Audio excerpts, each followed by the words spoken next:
Ко всеобщему удивлению, космический корабль остановился не над Манхэттеном, Вашингтоном или Чикаго, а вместо этого завис именно над Йоханнесбургом. Двери не открывались 3 месяца, он просто завис на месте.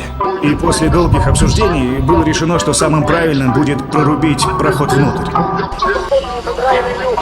Мы были готовы вступить в первый контакт. За этим наблюдал весь мир.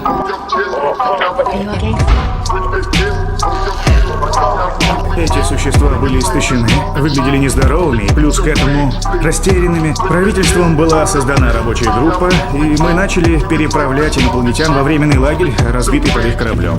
У нас не было плана, их было так много. Зону обнесли забором, район контролировали военные, и в мгновение ока он превратился в трущобы. Ну, честно говоря, никто не понимал, что там творилось. В районе номер 9 скрыто много тайн.